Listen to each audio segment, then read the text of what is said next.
साथ सत्य का देना है या झूठ का देना है, मर्जी आपकी। इसलिए बड़े भाग्य मानुष तन पावा, सुर दुर्लभ सदग्रंथ निगावा। बड़े भाग्य से ये मानव का तन मिला है मेरी माँ, फिर मिले ना मिले कौन जानता है। जो चीज हमें सस्ते में मिल जाती है ना, हम उसकी वैल्यू नहीं समझते, कीमत नहीं समझते। एक धोबी था, गधा चराने जंगल गया। उसे जंगल में एक चमकता हुआ पत्थर मिल गया। धोबी को लगा बड़ा बढ़िया। धोबी उठाकर ले आया और उस पत्थर में धागा बांध करके और गधे के गले में लटका दिया। बोले चमकीला पत्थर है, मेरे गधे को अच्छा लगेगा। और जब गधे को नहवाता तो साबुन लगाता और उसी पत्थर से घिसता और घिस करके और गधे के गले में टांग देता। वहां से एक जौहरी निकला। जौहरी ने देखा, राम राम, ये गधे के गले में करोड़ों का हीरा है, ये इसकी मार्केट में कोई कीमत नहीं है, अनमोल रत्न है ये। अब जौहरी ने विचार किया कि मैं कह दूंगा कि ये करोड़ों का है तो धोबी अभी भाव बढ़ा देगा। तो जौहरी ने बड़ी चतुराई से कहा, क्यों धोबी, ये पत्थर तुमने गधे के गले में क्यों टांगा है? धोबी ने कहा, रास्ते में मिल गया था, अच्छा लगा, बांध दिया। अच्छा, तो ये हमें तुम 5 रुपए में दोगे? धोबी को विचार आया, राम राम, इसकी बुद्धि खराब है, पत्थर के 5 रुपए दे रहा है। धोबी समझ रहा था ये पत्थर है और पत्थर के कोई 5 रुपए दे तो सस्ता है, चल भाई ला। 5 रुपए लिया धोबी ने और जौहरी के हाथ में वो हीरा रख दिया। धोबी गधे को लेकर आगे बढ़ा। जौहरी के हाथ में जैसे ही वो हीरा आया, वो हीरा टूट कर चटक कर टुकड़े टुकड़े हो गया। तब जौहरी ने कहा, वाह रे हीरा, अभी गधे के गले पे लटका था तब तो नहीं टूटा, उसकी पीठ रगड़ रहा था तब तो नहीं टूटा, और मुझे जौहरी के पास आया तो टूट गया। तब उस हीरे से आवाज आई, अरे जौहरी, वो गधा और वो धोबी, ये दोनों ही मेरी कीमत नहीं जानते थे। इन्हें पता नहीं था कि मेरी कीमत क्या है, पर तुम तो जौहरी थे, तुम्हें तो पता था कि मेरी कीमत क्या है। तुम्हें पता था कि मेरी कीमत हजारों करोड़ की है, फिर भी तुमने मेरी कीमत मात्र 5 रुपए आंकी। अरे मूर्ख व्यक्ति, जब मेरी कद्र नहीं करता तो बात समझ में आती है, पर तुम जैसे जानकार भी जब मेरे कीमत को इतना कम आंकते हो तो मैं तो टूट ही जाऊंगा ना, किसके भरोसे रहूंगा इस धरती पर। अरे हीरा भी तो जौहरियों के भरोसे है, जौहरी ना हो तो हीरे तो पत्थर की तरह ही हैं। कीमत बताने वाला जौहरी, मैं टूट इसलिए गया क्योंकि तुमने भी मेरी कोई कीमत नहीं की। मेरी माँ, अमेरिका के लोग, Japan, Paris, London, China, Pakistan, यहाँ के लोग राम नाम के महत्व को नहीं जानते। यहाँ के लोग गंगा के महत्व को नहीं जानते, यहाँ के लोग भगवान के महत्व को नहीं जानते, यहाँ के लोग भागवत जी के महत्व को नहीं जानते। पर तुम तो भारत के पुत्र हो, तुम तो भारत भूमि में पैदा हुए हो, ऋषि मुनियों की संतान हो, और तुम भी राम नाम को यदि उसकी कीमत नहीं आके सही मूल्य नहीं चुकाया तो वो राम नाम भी पाताल में नहीं चला जाएगा। अरे राम नाम ही वो हीरा है और आप ही वो जौहरी हैं। भारत का व्यक्ति जानता है कि राम कौन है, भारत का व्यक्ति जानता है कि कृष्ण, जमाना भले राम को गाली दे, जमाना भले कृष्ण को गाली दे, पर तुम भारतीय तो जानते हो ना कि राम कौन है, कृष्ण कौन है, भगवान है वो। अरे दुनिया को नहीं पता कि ये भगवान है, पर तुम्हें और हमें तो पता है, और तुम हम जान कर भी उस राम नाम की कद्र ना करे, उस राम नाम को ना जपे, उससे अपना कल्याण ना किए, तो बताओ वो राम नाम रसातल में नहीं चला जाएगा? वो राम नाम हमसे ही तो अपेक्षा करेगा कि तुम जपो, तुम ही जप सकते हो। अमेरिका के लोगों से उम्मीद ना करना कि वो राम नाम जपेंगे। उनका कल्चर नहीं है, वो राम को समझने में उनकी पीढ़ियां लग जाएंगी। पर तुम तो जानते हो कि राम कौन है, तुम तो जानते हो कि सीता माता कौन है, तुम तो जानते हो राधा कौन है, लक्ष्मी कौन है, नारायण कौन है, और फिर भी तुमने अपना कल्याण नहीं किया राम नाम से। तो फिर बताओ हम जैसा मूर्ख कौन होगा। इसलिए हम बड़े भाग्यशाली हैं कि भगवान ने हमें मनुष्य बनाया है, और उसमें भी भारतवर्ष में जन्म दिया है, जहां गंगा है, जहां यमुना है, जहां कावेरी है, जहां राम है, जहां कृष्ण है। दुनिया के किसी देश में गंगा नहीं है, दुनिया के किसी देश में यमुना नहीं है, दुनिया के किसी देश में वृंदावन नहीं है, दुनिया के किसी देश में भागवत नहीं है। जब जब भागवत पहुंची है दुनिया के किसी देश में, तो भारत से ही भागवत जी पहुंची है दुनिया के देश में। जब जब राम का नाम पहुंचा है दुनिया के किसी देश में, तो भारत से ही राम का नाम पहुंचा है दुनिया के किसी देश में। जब जब कृष्ण का नाम पहुंचा है दुनिया के किसी देश में, तो भारत से ही नाम पहुंचा है दुनिया के किसी देश में। और भारत वालों, राम तो तुम्हारे घर के हैं, कृष्ण तो तुम्हारे हैं। तुम्हें अधिकार से कहना, मीराबाई ये नहीं कहती कि कृष्ण मेरे हैं, मीरा अधिकार से कहती है कि मेरे तो गिरधर गोपाल। हम लोग अधिकार ही तो ना जता पाए, हम अधिकार से ही तो ना कह पाए कि ये भगवान मेरे हैं। जिस दिन कह दोगे मेरी मां अधिकार से कि कृष्ण तुम मेरे हो, उसी दिन कृष्ण तुम्हारे सामने प्रकट हो जाएंगे। जिस दिन अधिकार से कह दोगे कि ये मेरे हैं। विडंबना तो ये है कि आपके 70 साल की उम्र में, आपके 80 साल की उम्र में आपने एक बार भी अधिकार से नहीं कहा कि ये कृष्ण मेरे हैं। एक बार भी अधिकार से नहीं कहा कि ये मेरे माता और पिता हैं। त्वमेव माता च पिता त्वमेव गाने को तो हम सब गा रहे हैं। माता पिता तुम मेरे शरण गहूं किसकी, ये आरतियां तो हम बचपन से गा रहे हैं। पर गाने से क्या होता है? जब तक हम उसे फील ना करें, उस रिश्ते को महसूस ना करें, तब तक कहने से क्या होता है? भाई कहने को तो आदमी कह देता है तुम मेरे भाई हो, पर उसके साथ और अपने खुद के भाई के साथ व्यवहार जब करता है तो अंतर होता है। कह देने में तो सब कह देते हैं तुम हमारे भाई हो, तुम हमारी बहन हो, तुम हमारे ये हो, पर रियल जो रिश्ते अपनी बहन के साथ निभाते हो, अपने भाई के साथ निभाते हो, वो कह तो दिया है तुमने कि ये मेरा।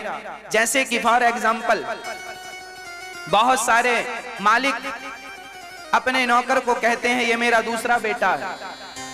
आपका वफादार नौकर होगा तो आप कहेंगे समाज के सामने ये मेरा दूसरा बेटा है, ये मेरा तीसरा बेटा है, ये मेरा चौथा, 4 बेटे हैं तो ये 5वां बेटा है। आप नौकर को जीवन भर बेटा कहते जरूर हो, पर बंटवारे का टाइम आया तो हिस्से कितने होंगे? 4 ही होंगे, 5वां तो नहीं होगा। जीवन भर कहा बेटा है, पर व्यवहार में वो उतरा नहीं। हाँ या ना? बोलो हाँ या ना। मालिक कहता है ये मेरा नौकर नहीं है, ये मेरा बेटा है, बेटे की तरह प्यार करता हूं।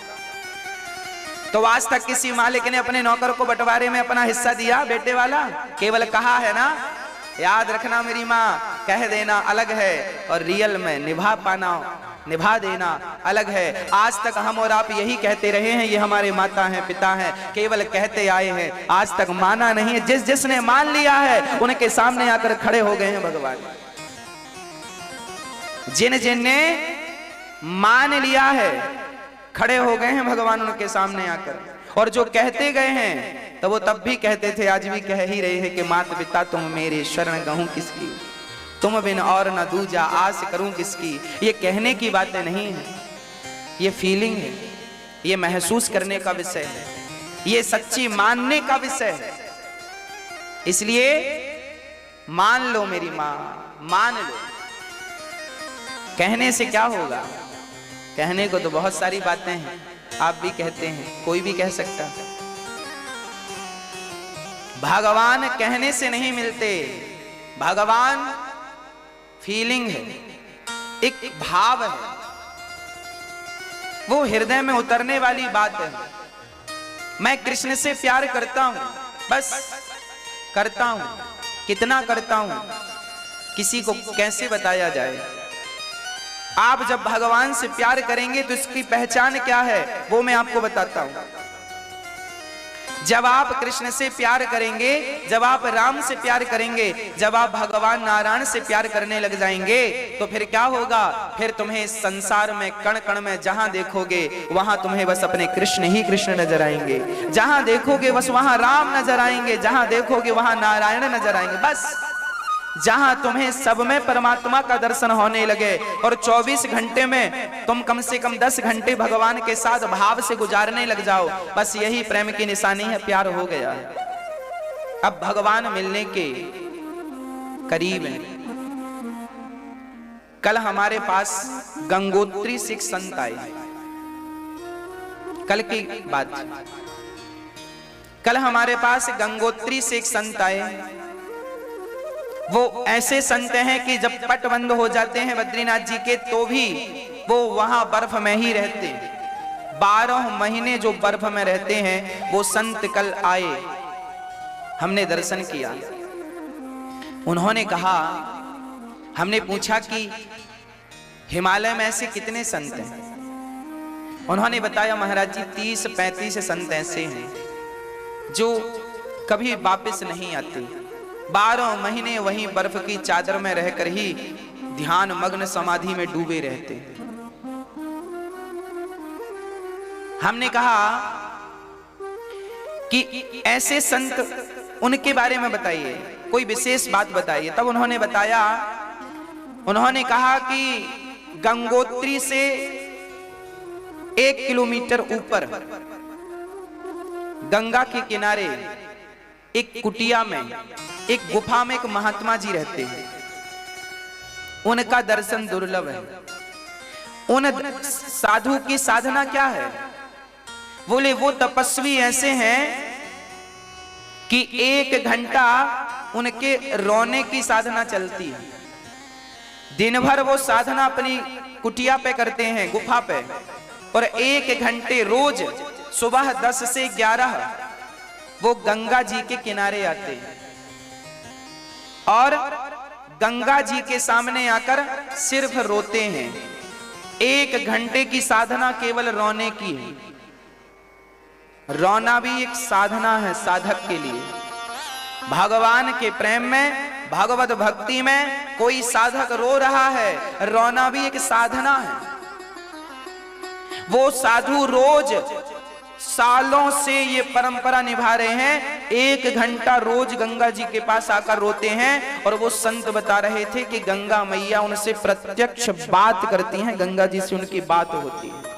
ये भागवत प्राप्त संत हैं। ये संत हिमालय से नीचे नहीं उतरते और वहां तक पहुंचना भी सबके बस की बात नहीं। यदि हिम्मत है तो जाकर देख सकते हैं। पर आज भी ऐसे ऐसे भक्त हैं जिनकी प्रत्यक्ष बात होती है श्री गंगा जी से। ऐसे ऐसे भगवत प्राप्त संत हैं जिनकी बात भगवान से होती है प्रत्यक्ष। पर आज ये बात संसार के लोगों को जल्दी से पचेगी नहीं। इसलिए नहीं पचती क्योंकि लोगों के अंदर इस प्रकार की श्रद्धाएं नहीं है, आस्था नहीं है। आज की बुद्धि संशय वाली बुद्धि। कभी वक्त मिले ऐसे संत गुप्त में रहा करते हैं। मात्र 35 संत ऐसे हैं जो हिमालय की उन चोटियों में 12 महीने रहते हैं, निरंतर रहते हैं, कभी बाहर नहीं आते और दिगंबर रहते हैं। वस्त्र भी पहने तो पहने, नहीं तो बिना वस्त्र के संत हैं। वहां तो भगवत प्राप्ति के लिए बैठे हैं। मैं समझ गया कि ये 35 संतों की तपस्या ही हम 135 करोड़ लोगों को सुरक्षित रखी हुई है। इनकी तपस्या ने, इन महान संतों की तपस्या से हम सुरक्षित हैं। जैसे हमारे देश के जवान से हम सुरक्षित हैं, उसी प्रकार हमारे देश के ऐसे महान संतों के प्रेम के कारण हम सभी पर भगवत कृपा बनी हुई है। ये भारत टिका हुआ है। इस भारत भूमि पर कितने लोग आक्रांता ना आए, भारत पर आक्रमण किया। कभी अंग्रेज आए, कभी मुगल आए, लाखों हिंदुओं को कत्लेआम किया, करोड़ों हिंदुओं को मारा। दुनिया में बहुत सारे लोग अपना अस्तित्व मिटा चुके हैं, पर ये सनातन धर्म का अस्तित्व मिटाने वाले 1000 बार आए, 1000 बार आक्रमण हुआ, पर सनातन धर्म का अस्तित्व इसलिए नहीं मिटा क्योंकि कुछ संत अभी भगवत प्राप्ति में लगे हुए हैं। उनकी तपस्या से हम सब सुरक्षित हैं। कहते हैं बाढ़े पूत पिता के धर्मा, कहावत बड़ी प्रसिद्ध है। बाढ़े पूत पिता के धर्मा, इसका अर्थ क्या है? इसका अर्थ यही है कि पिता धर्मात्मा होता है तो पिता के धर्म के कारण उसके पूत मतलब बेटा, उसका बेटा बढ़ता है, मतलब तरक्की करता है, समृद्धवान बनता है, नाम कमाता है। बाढ़े पूत, पिता धर्मात्मा होगा, पिता के धर्म से, पिता के तपस्या से पुत्र का नाम होता है। पिता धर्मात्मा होगा, तपस्वी होगा, उसकी तपस्या का फल उसके बेटे को मिलेगा। उसी प्रकार ये साधु संत हम सबके माता पिता की तरह हैं, पालनहार हैं। इन संतों की तपस्या के कारण हम भारतवासी फल और फूल रहे हैं, इन संतों की तपस्या के कारण। इसलिए धोखे से भी किसी साधु का अपमान ना कीजिएगा, धोखे से भी किसी महात्मा का अनादर ना कीजिएगा। हम सम्मान नहीं कर सकते तो अपमान क्यों करें? जीवन में एक बार हमारे घर में कोई भीख मांगने आ जाए, पहली बार आया है और लोग पहली बार में दुत्कार देते हैं, अरे कमा कर नहीं खा सकता, बड़ा हट्टा कट्टा है। तो मुझे ये बताओ, तुमने उसे कितनी बार खिलाया है? आज पहली बार देने का मौका आया तो दिया कुछ नहीं और मुंह और चला दिया, दी एक रोटी नहीं और बातें गठरी भर कर दी। एक दिन देने में सीधा मना कर दो ना कि हम तुम्हें नहीं देंगे, बकबक करने की क्या जरूरत है? उपदेश क्यों देते हो कि कमा के खा नहीं सकता? तुम क्यों कहते हो ये? अरे साधुओं की साधना होती है, मधुकरिया साधना होती है। मधुकरिया जानते हैं? मधुकरिया साधना बोलते हैं जैसे मधुमक्खी हर पुष्प से जाकर रस इकट्ठा करती है मधुमक्खी, उसी प्रकार साधु संत थोड़ा थोड़ा मांगते हैं और मांग करके माना कि आज समाज में कुछ ऐसे लोग हैं जो ऐसे का गलत उपयोग करते हैं, पर सब तो नहीं। उन कुछ के चक्कर में सही भी आपके घर आ जाए महात्मा, कोई सच्चा महात्मा, तो आपको तो लगेगा ये भी पाखंडी है और उससे भी आप दुत्कार देंगे ना जाने किस रूप में नारायण मिल जाए। इसलिए सब में भगवान का दर्शन करते हुए, सबका सम्मान करते हुए, उन्हें जो बन पड़े दाल चावल रोटी जो भी आप श्रद्धा से देते हैं वो देते रहिएगा। कुछ साधु ऐसे हैं जो मधुकरिया करते हैं, मधुकरी करते हैं। मैं भी जब मेरी उम्र होगी, मैं भी जब साधु बन जाऊंगा तो मैं भी मधुकरिया करूंगा। मधुकरी का अर्थ क्या होता है? घरों में जाकर के थोड़ा थोड़ा मांग लेना, और याद रखना जिस घर में वो साधु भीख लेने पहुंच जाते हैं तो आप तो उन्हें एक कटोरी चावल देते हैं, पर वो कटोरी भर चावल तो लेते ही हैं, आपका सारा दुख दर्द लेकर के चले जाते हैं। वो संत होते हैं, मधुकरी बोलते हैं उसे। मधुमक्खी की तरह जीवन यापन करने वाले को मधुकरिया संत बोलते हैं। थोड़ा थोड़ा सबसे ले लिया और फिर उसे पकाकर रोज नहीं मांगते। एक दिन जाते हैं, भाई भजन में बाधा रोज पड़ेगी, रोज भजन करते हैं, हफ्ते में एक दिन जाते हैं, मांग कर ले आते हैं 10-20 घर में ले आए तो हफ्ते भर का हो गया, रखा है, रोज 2 रोटी बनाई, खाया, भजन किया। जो थोड़ा थोड़ा मांग कर हफ्ते में एक दिन, महीने में एक दिन मांगते हैं और महीने भर भजन कर, उसे मधुकरी संत बोलते हैं। ऐसे संत अब बहुत कम हैं, बहुत कम। ये संत जो हिमालय में हैं, इनमें भी कुछ संत मधुकरी संत हैं, थोड़ा सा मांग कर अपना निर्वहन करते हुए भगवत प्रेम करते हैं। भाई भजन करने के लिए भी तो पेट में रोटियां होना जरूरी है, कहो। फिर वो उच्च कोटि की स्थिति में जब कोई पहुंच जाता है तो फिर तो ध्यान लग जाता है, तो महीनों के लिए समाधि लग जाती है, फिर तो वहां रोटी पानी की जरूरत नहीं पड़ती। वो एक आखिरी स्थिति है, उस स्थिति तक भी पहुंचा जा सकता है, पर उस स्थिति तक पहुंचने के लिए अभ्यास करना पड़ता है थोड़ा थोड़ा। पहले खाओ, फिर तो पहले रोज खाओ, फिर 3 दिन में एक बार खाओ, फिर 6 दिन में एक बार खाओ, फिर 15 दिन में एक बार खाओ, फिर 1 महीने में एक बार खाओ, फिर 6 महीने में एक बार खाओ, फिर साल में एक बार खाओ, फिर धीरे धीरे खाना पीना छूट जाता। ये स्थिति धीरे धीरे, एकदम से स्थितियां नहीं आती। ध्रुव जी ने भी ऐसे ही किया था, 3 महीने में 3 दिन में एक बार खाते थे, फिर 6 दिन में एक बार खाते थे, फिर 9 दिन में एक बार खाते और भगवान का चिंतन करते थे। ऐसी कठिन साधना करनी चाहिए। अभी तो मैं आप माताओं की सेवा में लगा हूं, जब मेरी उम्र हो जाएगी तो मुझे भी आप सभी की सेवा का दायित्व पूरा करके मुझे भी यही जीवन जीने जाना है। क्यों जाना है? क्योंकि मानव तन की सार्थकता यही है। अभी बिहारी जी ने जिम्मेदारी दे रखी है माताओं की सेवा की, अन्न क्षेत्र की सेवा की, सो मैं कर रहा हूं। जब मेरा वो वक्त आएगा जब मैं इन जिम्मेदारियों से निवृत्त हो जाऊंगा, तो उस जिम्मेदारी को पूरा करने के बाद हमें भी वहीं जाना है, हिमालय की चोटियों में, और जहां वो संत सेवा में लगे हुए हैं भगवत प्राप्ति की। अरे जीवन की आखिरी श्वास तो भगवान के लिए ही निकलनी चाहिए। यदि आखिरी श्वास भगवान के लिए निकल गई तो जीवन में जितनी श्वासें तुमने ली हैं सारी श्वासें सफल हो गई, और आखिरी श्वास भगवान के लिए ना निकली तो सारी श्वासें बेकार हो गई। आखिरी श्वास को सफल बनाने के लिए, उस स्थिति तक पहुंचने के लिए साधना करनी पड़ती, साधना के लिए तैयार रहना पड़ता है। इसलिए मैं हिमालय के बारे में जानकारी जुटाता रहता हूं। क्यों जुटाता रहता हूं? क्योंकि आखिरी वही है, वहीं जाना है, वहीं भगवत भक्ति। संसार में आप जब तक जिम्मेदारियों में हैं निभाइए नहीं। कर्मण्यवाजी का रास्ते, पहले अपना कर्म कर, अपने कर्म को करता हुआ ईमानदारी से, भगवत भक्ति करता हुआ ईमानदारी से। जब तक आप लोगों को बिहारी जी ने अवसर दे रखा है, जाओ, पहले बिहारी जी ने मुझे एक जिम्मेदारी दी है, जाओ पहले भारत के संपूर्ण प्राणियों में भगवत प्रेम जगाओ। और जब आप सभी में भगवत प्रेम जाग जाएगा, जब आप सभी की आंखों में बिहारी जी को पाने की आंसू होंगे और लालसा होगी, तब मेरा इस धरती पे आने का उद्देश्य पूरा हो जाएगा और बस वो यात्राएं चालू हो जाएंगी। हर व्यक्ति इस धरती पर किसी न किसी उद्देश्य के लिए आता है। हर प्राणी इस धरती पर किसी न किसी उद्देश्य की पूर्ति के लिए आता है। बात ऐसी है कि कुछ अपना उद्देश्य याद रखते हैं तो कुछ अपना उद्देश्य भूल जाते हैं।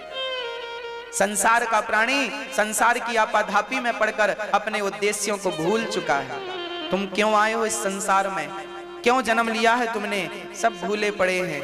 जिन्हें याद है वो अपने उद्देश्य की ओर आगे बढ़ रहे हैं। और हमारा अंतिम लक्ष्य है भगवत प्राप्ति, भगवत प्राप्ति, भगवत प्राप्ति। बस पहला लक्ष्य भी वही, आखिरी लक्ष्य भी वही। अभी समाज में रहकर, आपके मध्य रहकर, आपको कथा सुनाकर आपके हृदय में भगवत भक्ति जगाना, ये मेरा उद्देश्य। फिर वो जो संत बैठे हैं, उन संतों की तपस्या से हम सुखी हैं, आप सुखी हैं। बस हम सभी को भी ऐसी तपस्याएं करनी चाहिए। भगवान की पावन चर्चा जितनी हम कर सकते हैं कर लो। भारत जी से एक अपराध हो गया। क्या अपराध हो गया?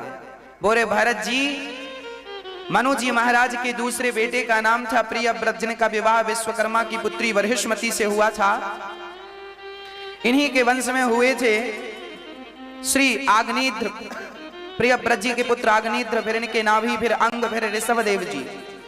ऋषभदेव जी के 100 बच्चे हुए, सबसे बड़े का नाम भरत था। भारत जी घर परिवार छोड़कर गए थे गंगा के किनारे, गंडकी के किनारे। पर क्या हुआ, भारत जी की से गलती हो गई। क्या गलती हो गई? भारत जी मरते समय मृग के चक्कर में पड़ गए कि मृग का बच्चा पानी में बह रहा था, भारत जी ने बचा लिया, नदी से पकड़ कर ले आए, पाल लिया। भाई पालना अच्छा, कुटिया में रखा था, पर बाद में छोड़ देना था ना, बच्चों के जानवरों के बीच में छोड़ देते, पर पकड़ के रख लिया, मेरा मेरा मृग, मेरा मृग। और अंत में जब प्राण निकले तो भारत जी मृग का ही चिंतन कर रहे थे। मृग का चिंतन करते करते प्राण त्यागे तो अगले जन्म में उन जैसे महापुरुष को मृग बनकर आना पड़ा। भारत जैसे महापुरुष को क्या बनकर आना पड़ा मेरी मां? मृग बन करके आना पड़ा। तो ये भारत जी से गलती हुई, तो क्या ये गलती हमें और आपको भी करनी चाहिए? भाई दर्पण क्यों है हमारे सामने? आपके सामने दर्पण क्यों है? दर्पण इसलिए तो है कि जहां कुछ बिगड़ा है सुधार लो। दर्पण क्यों है? सुधार लो। जैसे दर्पण सुधार के, अब कोई दर्पण देख कर भी उसके नाक में काला सा कुछ दाग लगा है, अब तुम दर्पण देख रहे हो, भैया थोड़ा कपड़े से नाक में ये तुम्हारे दाग लगा है, जरा साफ कर लो, बाहर निकल रहे हो, लोग देखेंगे। दर्पण इसलिए है कि कुछ गड़बड़ हो सुधार लो, कचरा लगा हो निकाल दो, इसलिए दर्पण होता। अब कोई दर्पण देखने के देख तो ले पर सुधार ना करे, उसके जैसा बेवकूफ कौन होगा? तो शास्त्र हमारे दर्पण है, भारत जी की कथा हमारे लिए दर्पण है कि भारत जी ने मन मृग में लगाया तो वो मृग बन गए। और तुम भारतवासियों तुम सुन रहे हो ये कथा, अब तुम ना संसार में मन लगाना, नहीं तो तुम भी मृग बनोगे, वही बनोगे जहां तुम्हारा मन लगा है आखिरी समय में, अंते यामति सागति। तो ये दर्पण देख कर भी तुम्हारी यदि दुर्दशा हो गई, दुर्गति हो गई, तो हम जैसा अभागा कौन होगा? कौन है फिर हम जैसा अभागा? इसलिए अभागी ना बनिएगा। भारत जी जैसे महान संत मृग बन करके आए और मृग बन करके संसार में जंगल जंगल घूम रहे हैं। पर भरत जी तपस्वी थे, इसलिए उन्हें मृग की योनि में भी सब पता था। मैं संत था, मृग के चक्कर में भरत जी ने वो मृग का शरीर छोड़ा और तीसरे जन्म में फिर से वो एक मनुष्य पंडित जी के घर में पैदा हुए। देखो आखिरी समय मन बिगड़ जाने से 3 जन्म खराब हो गए। कितने जन्म बिगड़ गए? पहला जन्म तो खुद भरत जी का, भरत जन्म, फिर दूसरा शरीर पाया मृग का, और अब तीसरा शरीर पाया है मनुष्य का। फिर से एक गलती हुई तो 3 जन्म बिगड़ गए। और भारत जैसे साधु, भारत जैसे ज्ञानी की ये हालत है, तो हम जैसे मूर्खों की पता नहीं क्या हालत होगी। हमारे कितने बिगड़ेंगे? जब भारत जैसे धुरंधर ज्ञानियों की ये हालत है, 3 जन्म बिगड़ गए उनके, तो फिर हमारी क्या हालत होगी? हम तो भरत जी के चरणों की धूल भी नहीं है, परंतु दर्पण है भरत जी हमारे लिए। वो गलती हुई तुम ना करना। भारत जी तीसरी बार मनुष्य बनकर आए, इनके पिताजी पढ़ा रहे हैं पर भरत जी कुछ पढ़ते नहीं, समझ गए कि ज्यादा पढ़ूंगा फिर उलझ जाऊंगा। ज्यादा विद्वान व्यक्ति भी संसार में उलझ जाता है। गुण दोष दृशिर दोषः, गुण और दोष दोनों ही बंधन है। हाँ मेरी मां, ज्यादा ज्ञानी हो जाए कोई, उसे भी अहंकार आ जाता है।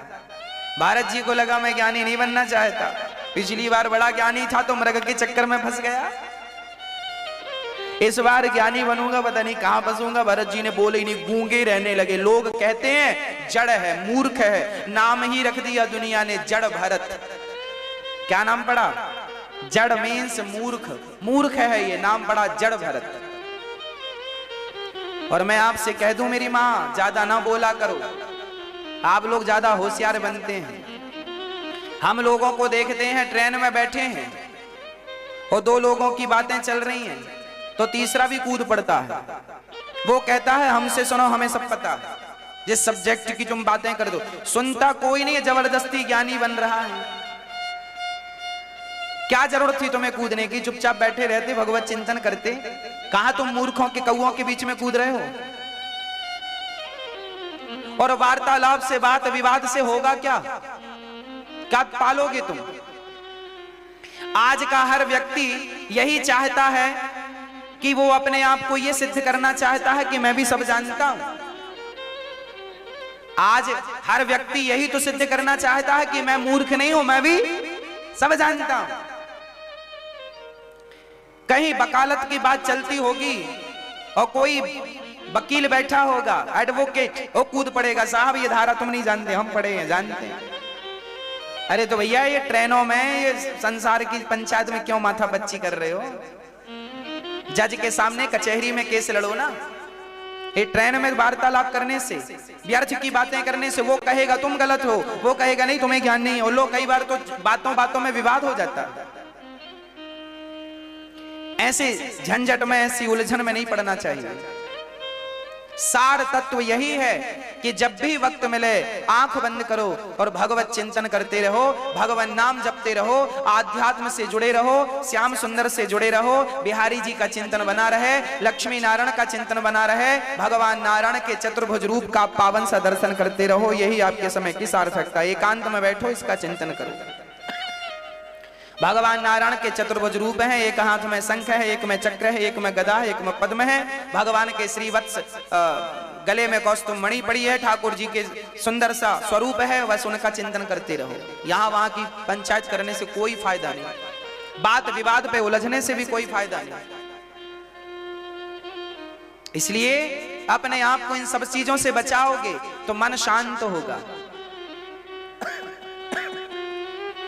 और हर जगह ये सिद्ध ना किया करो कि तुम ज्ञानी हो। तुम्हें ज्ञानी बनना क्यों है? भारत जी तो मूर्ख थे ज्ञानी, और तुम भी ज्ञानी हो, पर दूसरों की नजर में तुम ज्ञानी बन के क्या करोगे? अपने आप में ज्ञानी की परिभाषा बताओ जरा मुझे। ज्ञानी किसे कहते हैं? क्या ज्ञानी की परिभाषा है बताओ? किसे कहते हैं ज्ञानी? जो वेद पढ़ ले वो ज्ञानी है, जो पुराण रट ले वो ज्ञानी है। ये ज्ञानी नहीं है, ये मात्र रट्टू तोता है। वेद पढ़कर ज्ञानी तुम कैसे बन जाओगे? उद्धव जैसा ज्ञानी जब वृंदावन में आए तो उद्धव जैसे ज्ञानी का ज्ञान नहीं चला। गोपियों के प्रेम ने उद्धव का ज्ञान रिजेक्ट कर दिया। तेरे ज्ञान की यहाँ कोई जरूरत नहीं है, यहाँ तो ये प्रेम की नगरी है। ऐ उद्धव, हमें ज्ञान की पोथी ना सुनाना, हम प्रेम दीवानी है, वो प्रेम दीवाना। ये तुम्हारा ज्ञान तुम अपने पास रखो, हमें इस ज्ञान से कोई लेना देना नहीं। कबीरदास जी कहते हैं, पोथी पढ़ पढ़ जग हुआ पंडित भया ना कोय, ढाई अक्षर प्रेम का पढ़े सो पंडित होए। जिसके हृदय में भगवत प्रेम जाग गया, जब जाग गया, जिस दिन से तुम भगवान को प्यार करने लग गए और जिस दिन से तुम्हारी आंखों में भगवान को पाने के लिए आंसू गिरने लगे, उसी दिन तुम ज्ञानी कहलाओगे। वही तुम्हारे ज्ञान की तारीख है। और तुम्हारे हृदय में भगवत प्रेम ना जागा तुम कितने भी विद्वान हो जाओ वेद पुराणों के, पर कहलाओगे मूर्ख के मूर्ख। नैष्कर्म्यप्यच्युत भाव वर्जितम न शोभिते ज्ञानमलम निरंजनम। ज्ञानी उसे नहीं कहते जो बात बात पर विवाद करे। ज्ञानी उसे कहते हैं जो भगवान से प्रेम करता हो और भगवान के लिए बस आंसू बहाता हो, भगवत प्रेम में खोया रहता हो, भगवान के प्रेम में डूबा रहे, जमाने से कोई उसे लेना ना देना, लेना ना देना, मगन रहना। तुलसीदास जी कम ज्ञानी थे क्या? तुलसीदास जी कम ज्ञानी थे क्या? पर तुलसीदास जी से कोई शास्त्रार्थ करने आता था तो तुलसीदास जी हाथ जोड़ लेते, भैया इतना ज्ञान कहां कि हम तुमसे झगड़ा करें, शास्त्र लिख जाओ। पहले ही हार जाते थे। नहीं भैया, कौन विवाद में पड़े? अपने आप को विद्वान मानने के चक्कर में विवाद क्यों करें? हम विद्वान की सील लगाने के लिए विवाद क्यों करें? ये भजन करने आए हैं, साधु भजन करने के लिए बने हैं कि विवाद करने के लिए? ये मानव का तन तुमने भजन के लिए पाया है कि विवाद के लिए?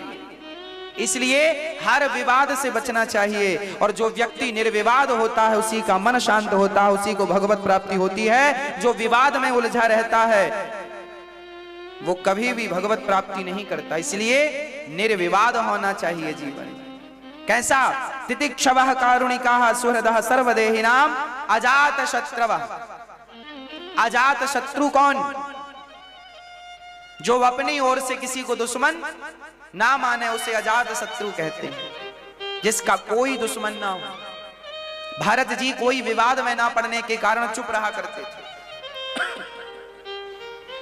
घर छोड़कर जंगल चले गए। भद्रकाली के मंदिर में भीलों ने ले जाकर कहा तुम्हारी बलि चढ़ाएंगे, तुम्हारा मांस पकाकर खाएंगे।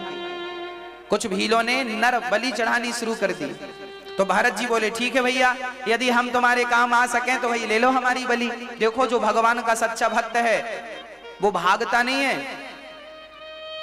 जो भगवान में समर्पण कर चुका है, जो ये मान चुका है प्रभु मैं तेरा हूं, बस इसके बाद तो कोई कहे कि सिर झुकाओ तो वो झुका लेता है। मैं तलवार चलाऊंगा तुम्हारे सिर पे, हाँ हाँ राम जी की जो मर्जी, राम जी चाहेंगे, अब शायद मेरी इतनी उम्र है, चला दो तलवार।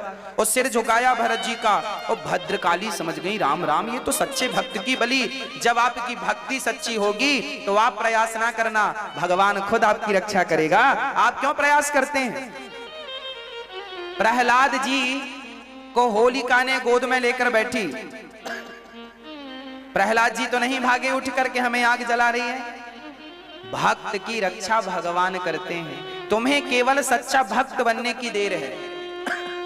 भगवान अभी तक रक्षा के हाथ नहीं बढ़ा, इसलिए क्योंकि तुम अभी वो भक्त नहीं बने जिस भक्त की भगवान को जरूरत है। कौन सा भक्त? समर्पण। मेरा तो केवल भगवान है। जैसे एक स्त्री अपने पति के चरणों में समर्पण कर देती है। जब स्त्री की शादी होती है तो शादी के पहले उसका पहनावा अलग होता है, शादी के बाद अलग। शादी होती है तो उसके माथे पे वो मांग भरती है, माथा उसका होता है पर सिंदूर पति के नाम का है, हाथ उसका है पर मेहंदी पति के नाम की है, गला उसका है पर मंगलसूत्र पति के नाम का है, पांव उसका है पर माहौर पति के नाम का है, पेट उसका है पर बच्चा पति के नाम का है। जैसे नारी अपने आप को पति से जोड़कर सब कुछ पति को समर्पित कर देती है, पेट मेरा होगा पर बच्चा आपका ही होगा। पति भूखा है तो पत्नी भी भूखी रहेगी, पति घास की कुटिया पर रहता है तो पत्नी भी वहीं रहेगी, पति सोने के महलों में रहता है तो पत्नी भी वहीं रहेगी। जैसे पत्नी पति के सुख में, पति के दुख में, पति के रोग में, पति के निरोग में पति का साथ कभी नहीं छोड़ती, ऐसे जैसे पत्नी ने समर्पण कर दिया है, पति का सुख ही पत्नी का सुख बन गया है, पति का दुख, पति रोता है तो पत्नी अपने आप रोने लगती है, पति हंसता है तो पत्नी अपने आप हंसने लगती है, क्योंकि पत्नी का कोई जीवन नहीं है। पति का सुख पत्नी का सुख है, पति का दुख पत्नी का दुख है। उसी प्रकार जैसे पत्नी ने पति में समर्पण किया है, ऐसे भक्त भगवान में समर्पण कर दे। प्रभु तेरा सुख मेरा सुख, तेरा दुख मेरा दुख, तेरा जीवन मेरा जीवन, जो तू देगा वो खाऊंगा। जाहि विधि रखे राम ताही विधि रहिए, जिंदगी की डोर सौंप हाथ दीनानाथ के, महलों में रख चाहे झोपड़ी में वास दे। पति कहेगा कि हमने छोटा सा घर बनाया है 50 गज का, पत्नी हंसते हंसते जाएगी मेरा घर 50 गज का है, और पति 500 गज में घर बना ले तो पत्नी वहां भी रहेगी। अरे पत्नी की अपनी कोई मर्जी नहीं है, वो तो पति की मर्जी में अपनी मर्जी मिलाकर जीवन गुजारती है, ऐसे अपनी कोई मर्जी ना हो। भगवान यदि मेरी किस्मत में दुख है तो मुझे दुख देना, पर अपना दामन ना छोड़ना, अपना साथ ना छोड़ना, यही मेरी प्रार्थना है। बस भगवान के वैसे ही बन जाओ जैसे कि स्त्री पति की बन गई। अब तुम स्त्रियों को यह समझाने की जरूरत नहीं है कि तुम पति की कैसी हो, ऐसी तुम भगवान की हो जाओ। ऐसे मीराबाई भगवान की हो गई थी। समर्पण का गुरु बनाना हो तो स्त्रियों को गुरु बना लो। दत्तात्रेय जी ने 24 गुरुओं में एक गुरु स्त्रियों को बनाया है। ये समाज की स्त्रियां भी गुरु बनाने के योग्य हैं, इन्हें भी गुरु बनाकर को सीखा करो। भारत जी कोई प्रत्युत्तर नहीं, सिर झुकाकर खड़े हैं। तलवार चली तो भद्रकाली ने प्रकट होकर भक्त की रक्षा की और कहा मेरे भक्त का धर्मो रक्षति रक्षितः। जब आप भगवान में समर्पण कर देते हैं तो आपके सुख दुख की चिंता भगवान को होती है। ये यथा माम प्रपद्यन्ते तांस तथैव भजाम्य हम न मे भक्त्या प्रणश्यति। भगवान कहते हैं कि मेरे भक्त का कभी नाश नहीं होता, मेरे भक्त को मैं कभी छोड़ता नहीं हूं। भगवान हमेशा अपने भक्त की रक्षा करते हैं।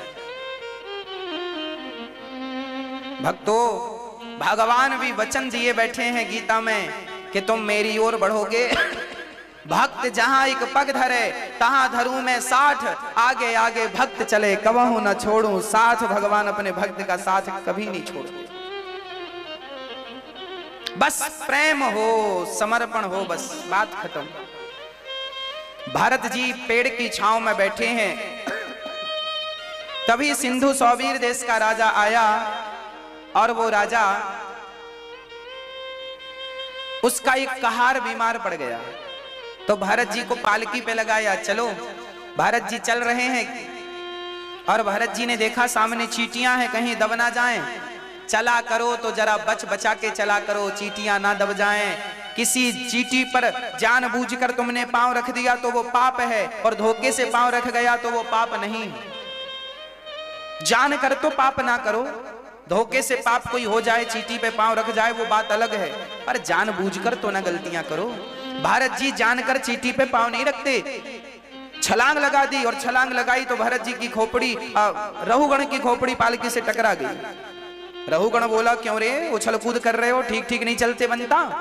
कहारों ने कहा, महाराज ये नया नया भर्ती हुआ है, बिना इंटरव्यू का यही उछल कूद कर रहा। समझाया, क्यों रे बड़ा दुष्ट है तू। देखो एक राजा भरत जैसे संत को गालियां दे रहे, क्यों बड़ा दुबला, देखो व्यंग वचन बोल रहा है रहुगण, बड़ा दुबला पतला है, मेरा बोझ नहीं उठा पा रहा है, आज मैं तुझे मृत्यु दंड दूंगा। अब भरत जी समझ गए, देखो आज तक भरत जी बोले नहीं, पर आज भरत जी बोल रहे। क्यों बोल रहे हैं?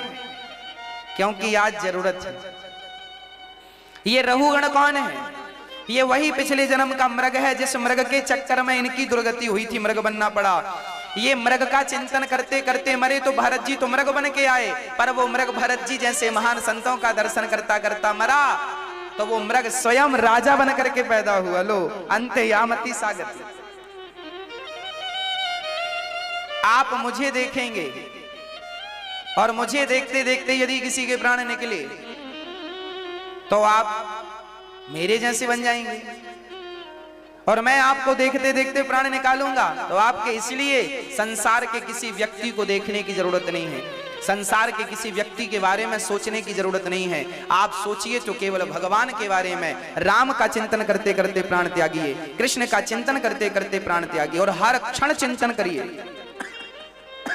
पता नहीं कौन सी श्वास अंतिम श्वास सिद्ध हो, इसलिए हर श्वास में भगवत चिंतन हो। भरत जी आज बोल रहे हैं, क्यों? आज भरत जी ने बोलना प्रारंभ कर दिया, पहली बार मुंह खोले हैं, वो भी योग्य शिष्य को ज्ञान देने के लिए। इसे ज्ञान नहीं दिया और कहीं इसका पतन हो गया तो लोग कहेंगे जिसकी पालकी भरत जैसे संत ने उठाई उसका पतन हो गया। तब भरत जी उन्हें उपदेश कर रहे हैं, त्वयोदितं व्यक्तमविप्रलब्धं भरतो समय स्याद्यदि वीरभारः गन्तुर्यदि स्यादधिगम्य मध्वा पीबेति राशौ न विदां प्रवादः। कितनी बढ़िया बात भरत जी ने कहा। तुमने कहा बड़ा दुबला पतला है, अरे तो भार तो शरीर का है, आत्मा का कोई भार नहीं है। मैं कौन हूं? मैं शरीर नहीं हूं, मैं आत्मा हूं। पर अज्ञानता के कारण लोगों ने अपने आप को शरीर मान रखा है। आपको लगता है मुझे दर्द हो रहा है, आपको लगता है मेरा नुकसान हो रहा है। कई लोग ऐसे हैं कि किसी का 1,50,000 10-20 लाख का नुकसान हो जाए तो वो व्यक्ति कहता, महाराज जी हम तो मर गए मर गए मर गए। अरे तुम तो जिंदा हो। और वो कहता है हम मर गए, मतलब उसने अपनी आसक्ति धन में इतनी कर रखी थी कि धन गया तो वो अपने आप को मरा हुआ मान रहा है। यही इसकी अज्ञानता का परिचय है। अज्ञानी पुरुष है। नुकसान होने से लोग अपने आप को मरा हुआ, किसी का बेटा मर गया, अरे मैं तो मर गया, मैं तो मर गई, मैं तो मर गया। अरे वो मरा है, तुम कहां मरे हो? पर बेटे को इतना प्रेम करते थे कि आज जब बेटा मरा तो बेटे की मृत्यु में ऐसा लगा कि हम भी मर ही गए। यही आसक्ति है, यही मोह है। इसी अज्ञान से आपको ऊपर उठना है। इस धरती पर कोई मरता वरता नहीं है। ये बातें बिल्कुल ना किया करो, कोई मर गया, अरे कौन मरा है? कोई नहीं मरा। अच्छा बताओ, मिट्टी का घड़ा जब टूटा तो टूटकर कहां गया? जवाब दो। मिट्टी का घड़ा जब टूटा तो टूटकर कहां गया? कहां गया? मिट्टी में गया। और बना कहां से था? मिट्टी से बना, जहां से बना वहां चला गया, इसमें रोने की क्या बात है? भाई आपका बेटा 5 तत्वों से बना था शरीर, आत्मा तो परमात्मा का स्वरूप थी, जहां से आया वहां चला गया। इतने दिन की उसकी जिंदगानी थी, बात खत्म। मैं भी तो मरूंगा, आप भी तो मरेंगे, कि सब अमर हो, हम मरेंगे नहीं क्या? अरे भाई तुम किस किस के मरने पर रोगे? लोग तो रोज मर रहे हैं। आज भी उठाकर देख लेना न्यूज, कोई ना कोई तो आज भी मरा होगा। बोलो हाँ या ना? फिर ये तो प्रकृति का नियम है, एक आ रहा है, एक जा रहा है। किस किस के मरने पर रोगे तुम? एक दिन तुम्हारा नंबर आएगा, तुम मर जाना, हमारा नंबर आएगा, हम मर जाएंगे। मुद्दा ये नहीं है कि मरना है, मुद्दा ये है कि मरना कैसे है। मुद्दा ये है कि मरना कैसे है। रोते रोते मरना है, पाप करते करते मरना है, या हंसते हंसते मरना है, कुछ अच्छा करके मरना है। मरना सबको पड़ेगा, सबको ही मरना पड़ता है। इस धरती से रावण भी गया और इस धरती से राम भी गए, पर दोनों के जाने में अंतर इतना है कि आज हम राम को याद करते हैं तो गली गली मंदिर बनाते हैं, और रावण को याद करते हैं तो गली गली पुतले जलाते हैं। दोनों के जाने में बस इतना अंतर है। गए राम भी धराधाम को छोड़कर और गया रावण भी इस धरती को छोड़कर, पर दोनों के जाने में यही अंतर है कि राम को याद करते हैं तो आंखों में आंसू आते हैं, और रावण जब दशहरे में पुतला जलता है और जब रावण जला लोग हो जल गया, पुतला गया गया गया, खुशी मनाते हैं। दुष्ट व्यक्ति इस संसार में आप भी मरोगे, मैं भी मरूंगा। अच्छे बनकर जाओगे तो तुम्हारे मरने के बाद भी लोग तुम्हें याद कर रोएंगे, और बुरे बनकर जाओगे तो तुम्हारे जाने पर लोग हंसेंगे। ठीक चला गया, यही पाप है। कबीरा जब पैदा भये जग हंसे हम रोए, अब करनी ऐसी कर चलो कि हम हंसे जग जग रोए। यही मरना है। कोई मरता नहीं, जाता नहीं कोई दुनिया से दूर चल के, मिलते हैं सब यहीं पर कपड़े बदल बदल के। वासांसी जीर्णानि यथा विहाय, गीता में लिखा है कि शरीर पुराना होने पर आत्मा इसे त्याग कर नया वस्त्र धारण करती है। जैसे हम पुराने कपड़े त्याग कर नया वस्त्र धारण करते हैं, उसी प्रकार शरीर वस्त्र है। शरीर क्या है? शरीर वस्त्र है, और आत्मा इस वस्त्र को पहनने वाली है। जैसे हम वस्त्र को पहनने वाले हैं, ऐसे आत्मा शरीर रूपी वस्त्र को पहनती है, धारण करती है। तो कपड़ा गंदा हो गया, पुराना हो गया, तो जाओ बदलो कपड़े। कपड़े बदल बदल के सब यहीं बैठे हैं, गया कोई नहीं। तुम्हारा बेटा, तुम्हारी पत्नी भी कपड़े बदल कर यहीं बैठी होगी, इसी दुनिया में वापस आई होगी, कपड़े बदल के आई होगी। पर कपड़े बदल कर आज मनुष्य बनकर आया था, कल हाथी बन के आ सकता है, चींटी बनकर आ सकता है, इंसान बनकर आ सकता है। कपड़े बदल बदल के सब यहीं आएंगे। कब तक यहीं आना होगा? जब तक भगवान में मन नहीं लगेगा। भगवान में मन लग जाएगा तो आवागमन से मुक्ति हो जाएगी, सदा सदा के लिए भगवान की प्राप्ति हो जाएगी, जिसे हम मोक्ष कहते हैं। पुनरपि जननम पुनरपि मरणम पुनरपि जननी जठरे शयनम। ये जन्म और मृत्यु का चक्र तब छूट जाएगा जब हम भगवत प्राप्त हो जाएंगे, भगवान को प्राप्त कर लेंगे। तब हम संसार के बंधनों को मुक्त करके संसार को, कबीरदास जी भी इसे गाते हैं, चलती चक्की देख कर दिया कबीरा रोए, दो पाटन के बीच में साबुत बचाना को। ये दो पाट क्या है? एक पाट है जन्म, एक पाट है मृत्यु। जन्म और मृत्यु का पहिया ऐसा चल रहा है कि ये जन्म और मृत्यु का पहिया एक दिन तुम्हें भी पीसेगा, एक दिन हमें भी पीसेगा। कौन नहीं पिसा बताओ तो? तुम्हारे बाप दादे सब पिस गए कि नहीं? और तुम और हम भी पिस जाओगे। पर याद रखना, इस चक्री में, इस चक्की में एक कील होती है बीच में। चक्की देखी है हाथ से चलने वाली? एक कील होती है, उस कील के पास जो दाना चला जाता है वो पिसने से बच जाता है। बोलो हाँ या ना? चलती चक्की चलने दे, पिस पिस आटा होए, कीले माही जो रहे सो बाल न बांका होए। जो एक परमात्मा को पकड़ लेता है वो पिसने से बच जाता है, जन्म और मृत्यु के चक्र से बच जाता है। जमाना बचे ना बचे, आप तो बच ही जाना, आप तो बचाव कर ही लेना। पानी बरसता है तो पानी की बरसात को हम तो रोक नहीं सकते, पर छतरी लगाकर अपना बचाव तो कर ही सकते हैं। उसी प्रकार मौत के इस चक्र में सबको पिसना है, पर एक भगवान की शरणागति करके आप अपना बचाव तो कर ही लेना, दूसरा जैसा होगा सब वो देखेगा। अपना बचा लो बस अपने आप को।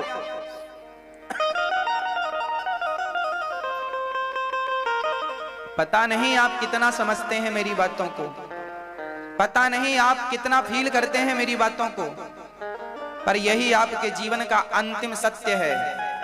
मैं आपके जीवन की अंतिम सच्चाई बोल रहा हूं, मैं आपके जीवन की आखिरी बातें बोल रहा हूं। मैं पहली बातें नहीं बोलता, पहली बातें तो माँ बाप ही सिखा देते हैं। जमाने जीने की कलाएं तो बहुत सारे लोग सिखा देते हैं, मैं तो आखिरी की बातें बोल रहा हूं। ये मेरी बातें आपके काम आएंगी, संभाल के रखना।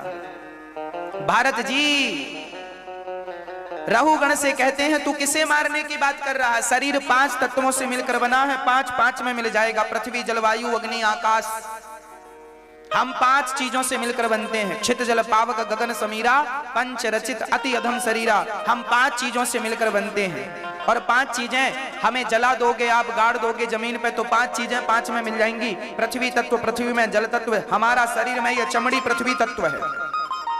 हमारी हड्डी और हमारी चमड़ी कौन सा तत्व है?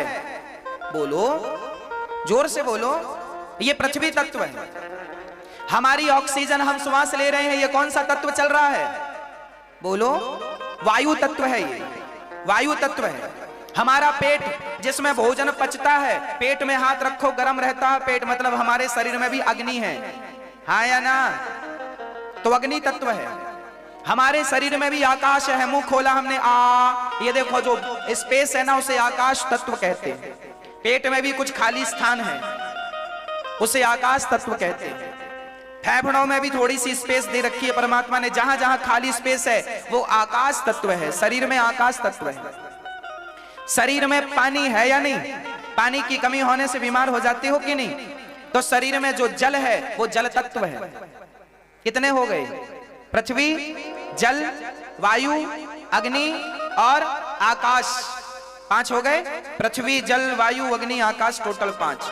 हमारा शरीर इन 5 चीजों से मिलाकर बना है, छठवा कोई तत्व नहीं है।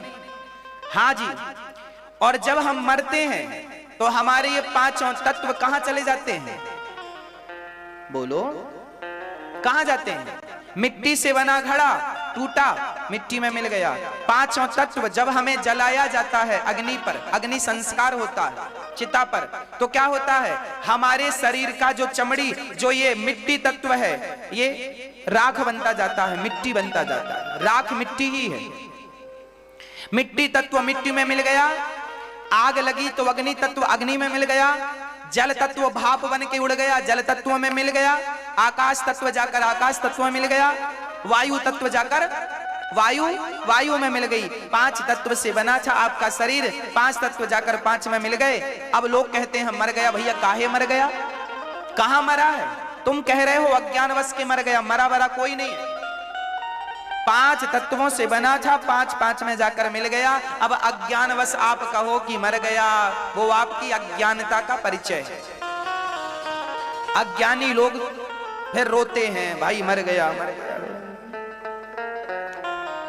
कुंभन दास जी एक भक्त हुए हैं। जब कुंभन दास जी का बेटा मरा, सुनिएगा, कुंभन दास जी एक महान संत हुए हैं। जब उनका बेटा मरा तो वो अचेत होकर, मूर्छित होकर गिर पड़े। लोगों को बड़ा आश्चर्य हुआ कि हे भगवान, ये साधु तो बड़ा त्यागी है, आज तक किसी के मरने पर रोया नहीं। बड़ा अच्छा। कुंभन दास जी ऐसे भक्त थे कि भगवान स्वयं इनके सामने आकर नाचते थे। ये पद गाते थे तो भगवान नाच, मतलब भगवत प्राप्त संत थे, ऐरे गहरे नहीं थे। भगवान इनकी गोद में आकर बैठते थे प्रत्यक्ष। कुंभन दास जी का बेटा मरा तो कुंभन दास जी अचेत होकर जमीन पर गिर पड़े। शिष्यों ने जगाया पर जागे नहीं। सबको लग रहा था कि इन्हें सदमा लग गया बेटे की मौत का। अच्छा बताओ, सदमा लगना चाहिए था कि नहीं? लोगों को तो लग जाता है सदमा, बेटा चला जाए, बेटी चली जाए, लोग सदमे में चले जाते हैं। कुंभन दास जी भी सदमे में चले गए। तब विट्ठलनाथ जी आए। वल्लभाचार्य जी के पुत्र का नाम है विट्ठलनाथ जी। श्रीमद वल्लभाचार्य जी के पुत्र का नाम है विट्ठलनाथ जी, जो श्रीनाथ जी की पूजा करते हैं। श्रीनाथ जी कहां? पहले गोवर्धन में, आज नाथ द्वारा में श्रीनाथ जी विराजमान है, पहले गोवर्धन में थे। यहां गोवर्धन में श्रीनाथ जी थे पहले। ये उस समय श्रीनाथ जी गोवर्धन में थे, ये तब की घटना। तो कुंभन दास जी का बेटा मरा, अचेत होके गिर गए। खबर लगी विट्ठलनाथ जी को, विट्ठलनाथ जी के पास सूचना गई, कुंभन दास जी तो जाग नहीं रहे हैं, वो बेटे के सदमे में गए लगता है। तो आए विट्ठलनाथ जी आए और कुंभन दास जी के कान में बोले, ए कुंभन दास जी, कल प्रसादी में आ जाना। तो कुंभन दास जी उठ के बैठ गए। सब लोगों को बात समझ में नहीं आई, ये क्या है? अरे भाई, कुंभन दास जी को सदमा इसलिए नहीं लगा कि बेटा मर गया। कुंभन दास जी को सदमा इस बात का लगा कि हे भगवान, बेटा मर गया है, अब सूतक लगेगा, 10 दिन भगवान का दर्शन नहीं होगा, मैं 10 दिन कैसे रहूंगा दर्शन के बिना, पूजन के बिना। इस बात से वो रो रहे हैं, वो सदमे में चले। उनको बेटे का मरने का दुख नहीं था, उनको दुख इस बात का था, बेटा मरा है, सूतक लगेगा, और सूतक लगेगा तो 10 दिन तो अब हम भगवान का दर्शन। तो विट्ठलनाथ जी बोले, ऐसे ना सचेत पड़ो, तुम जैसे भक्तों को अब सूतक ऊतक नहीं लगेगा, आ जाना प्रसादी में दर्शन करने। उठ के बैठ गए, ठीक है फिर आऊंगा, और खड़े हो गए। ऐसे कुंभन दास जी थे, वो भगवत भक्त थे। वो जानते थे कि बेटा मर के कहां गया, सामान्य दृष्टि में मर गया, पर मरा वरा नहीं, जहां से आया था वहां चला गया है। जितने दिन का था उतना पूरा करके, कोर्स पूरा करके गया, और मुझे भी तो वहीं पहुंचना है। ये अज्ञानी लोग रोते रहते हैं बेटों के मरने में, बेटियों के मरने में, जमाने के मरने में, ये अज्ञान है। पर ये अज्ञान है, यही माया है, मम माया दुरत्यया। इसलिए कहता हूं, थोड़ा सा ज्ञान जरूरी है। भगवान ये सृष्टि चलाने वाले हैं, भगवान ही जीवन और मृत्यु निश्चित करने वाले हैं, है ना?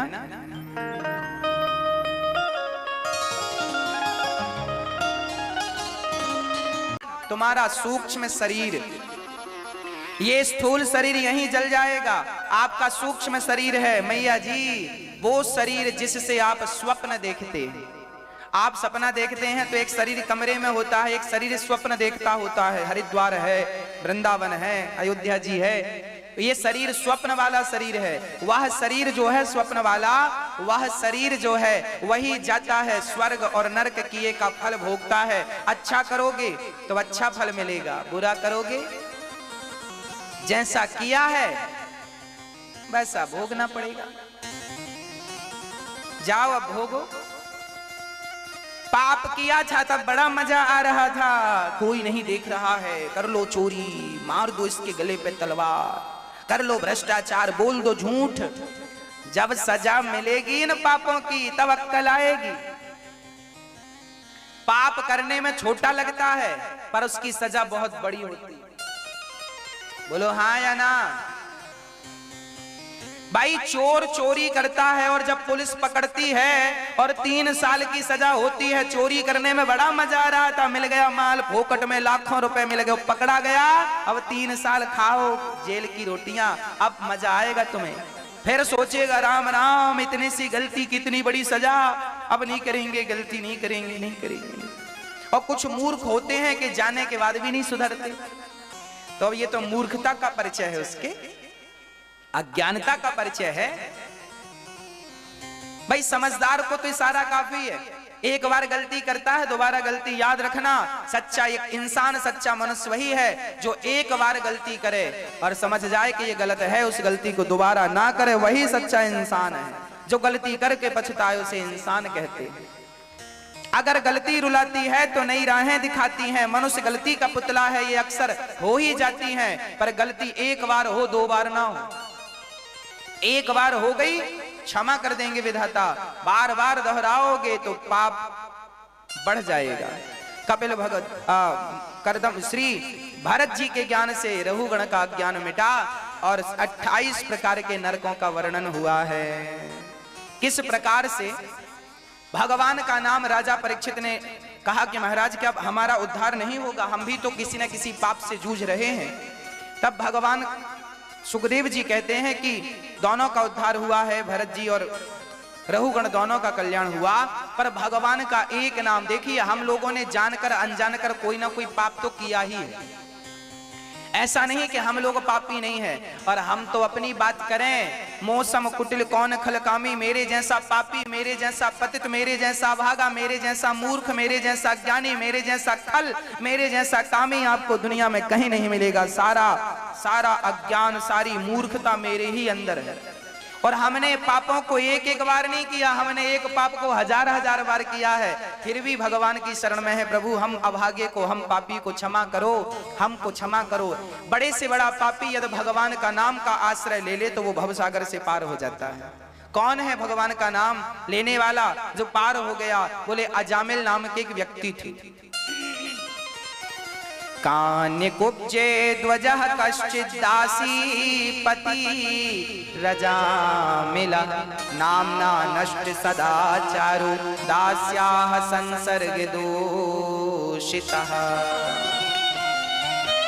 अजामिल नाम का एक पापी था, एक स्त्री से संग कर लिया, वैश्या से विवाह कर लिया और उसकी बुद्धि भ्रष्ट हो गई। वैश्या की संगति करने से बुद्धि भ्रष्ट हो गई और उसके 10 बच्चे हुए। संयोग से देखिए उसने अपने आखिरी बेटे 10वें पुत्र का नाम नारायण रख दिया था, किसी साधु के कहने से। अजामिल तेरी सदगति हो जाएगी यदि तू अपने बच्चे का नाम नारायण रख दिया तो। ठीक है महाराज रख दूंगा, पर चोरी करता है अजामिल, पाप करता है, सारे गलत काम अजामिल करता है, पापी नहीं है, महापापी है। पर एक अच्छाई है कि अनजाने में ही सही ये भगवान का नाम बोल रहा, बेटा नारायण पानी लाओ, बेटा नारायण जरा भोजन लाओ, बेटा नारायण जरा यहाँ आओ, इसी बहाने भगवान का नाम निकल रहा है। और जब मौत आई तो यमदूतों को देखकर अजामिल डर गए, चिल्लाए पुत्र दूरे क्रीडन का सक्तम पुत्रम नारायणा वयम प्लावितेन स्वरेणोच्चैराजु हावा जितेंद्रिया। बचाओ मेरे पुत्र नारायण बचाओ। बुलाया पुत्र को, पुत्र ने नहीं सुना, परम पिता परमात्मा ने सुन लिया, विमान भेज दिया, जाओ मेरे भगत को लेकर आओ। मरते समय उसने मेरा नाम पुकारा। भगवान का नाम कभी भी ले लो, कहीं भी ले लो, भाव को भाव अनख आलसहूं, नाम जपत मंगल दिसि दसहूं। इसलिए कहता हूं मेरी माँ, नाम जपने का अभ्यास बनाओ, काम करते हुए भगवान का नाम जपते रहा करो। नाम किसी भी हाल में छूटना नहीं चाहिए, नाम ही हम सबका सहारा है। पहले नाम को ही पकड़ना पड़ता है। एक व्यक्ति बोला महाराज जी नाम जपने से क्या होगा? हमने कहा तेरा नाम क्या है? उसने कहा मेरा नाम अखिल है। मैंने कहा ठीक है जा। जब वो घर गया तो रात के 12 बजे उसके घर पर हम गए और चिल्लाए, हमने आवाज लगाई बाहर से, भैया अखिल अखिल। एक बार में नहीं सुना, 2 बार में नहीं सुना, तीसरी बार में नहीं सुना, चौथी बार में हम बोलते गए। अंत में दरवाजा खोल के आया, बोले क्या बात है? हमने कहा कोई बात नहीं, हम तो नाम ले रहे हैं। अरे आप हमारा नाम बोल रहे हैं? हमने कहा तेरा नाम थोड़ी अखिल है, बहुत लोगों का नाम अखिल है। अखिल ब्रह्मांड नायक हमारे भगवान का नाम है। अरे आप बुला रहे हैं हमें। हमने कहा पगले, जब तेरा नाम बोलने से तू मेरे सामने आ गया सामान्य इंसान, तो भगवान का नाम कोई भक्त प्रेम से पुकारे तो क्या भगवान नहीं आएंगे? क्या भगवान बहरे हैं? अरे भगवान बिनु पग चलहि सुनहि बिनु काना, सहस्त्र शीर्षा पुरुखा सहस्त्राक्षः सहस्त्रपात। भगवान के एक नहीं हजारों आंखें हैं, हजारों कान हैं। चींटी भी अपने पांव में घुंघरू बांध के नाचे तो परमात्मा को सुनाई पड़ जाता है कि कोई चींटी मुझे पुकार रही है। ये भगवान है, ये भगवत दर्शन है। इसलिए आप सभी किसी भी हाल में भगवान का नाम ना छोड़ा करो, भाव से जपा करो, प्रेम से जपा करो। नाम सदा मंगल ही करता है, कल्याण ही करता है। पहले नाम जपो, फिर धीरे धीरे जिसका नाम जप रहे हो उनसे धीरे धीरे प्रेम हो जाएगा। जैसे आप जप रहे हो राधा कृष्ण, राधे कृष्ण, कृष्ण कृष्ण, तो पहले कृष्ण कृष्ण जपो, बाद में क्या होगा? हाँ, पहले नाम जपो सामान्य, राम राम जपो, फिर धीरे धीरे क्या होगा? जिनका नाम है राम से धीरे धीरे जनाम जपते जपते उन राम से प्रेम हो जाएगा। क्या हो जाएगा? राम से, राम से क्या होगा? देखो, शुरुआत तो नाम से ही होगी ना। अच्छा, आप किसी से दोस्ती करेंगे तो उसका नाम पूछेंगे कि नहीं? हाँ या ना? पहले नाम पूछेंगे, फिर बातचीत करते करते ही आगे बातें होती हैं। बस इसी तरह शुरुआत नाम से है।